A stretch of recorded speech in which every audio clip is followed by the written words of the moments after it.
لم يكن مجرد طفل يؤدي دوره في العمل الفني كغيره من الأطفال، لكنه شكل محور للأحداث في كثير من الأعمال اللي شارك فيها، وكان دوره يحتل مساحة واسعة مؤثرة نظرا لحضوره القوي وذكائه الشديد.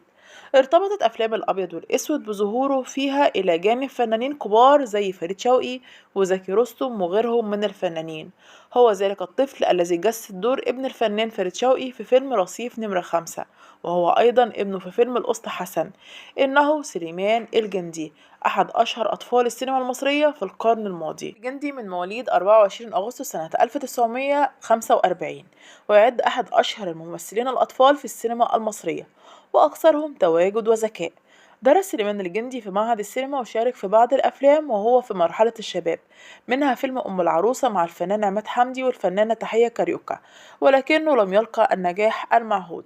شكل سليمان الجندي بأدائه اللافت محور أحداث بعض الأفلام اللي شارك فيها، فكان دوره يحتل مساحة واسعة ومؤثرة نظرا إلى حضوره القوي وذكائه الشديد. شارك سليمان الجندي في العديد من الأعمال مع كبار نجوم الفن وقتها، أبرزهم أرض السلام، القلب له أحكام، موعد مع إبليس، كلمة حق، وشباب امرأة. اعتقد الجمهور أن سليمان الجندي هو ابن الفنان فريد شوقي وحش الشاشة، نظرا لبراعة أدائه وصدقه في تجسيد شخصية ابن الفنان الكبير. وقدم دور ابنه في العديد من الأعمال لعل أبرزها رصيف نمرة 5 والأسطى حسن. كمان شاركوا في عدد من الأعمال التي لم يظهر فيها بالضرورة يجسد شخصية ابنه، ولكن ترسخ في أذهان الجمهور إن سليمان هو نجل وحش الشاشة. من أبرز هذه الأعمال النمرود وريا وسكينة وجعلوني مجرما وبورسعيد والمحتال وغيرها من الأعمال.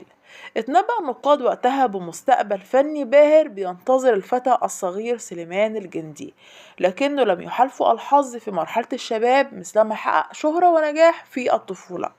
غاب سليمان الجندي عن الوسط الفني لمدة 5 أعوام بعد ما قدم آخر أعماله جميلة سنة 1958.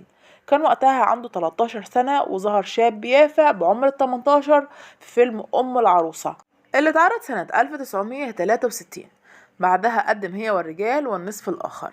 بعد ما قدم سليمان الجندي آخر أعماله فيلم النصف الآخر سنة 1967، وكان وقتها عنده 22 سنة، قرر اعتزال الفن بعد ما قلت فرص العمل وانحصرت عنه الأضواء.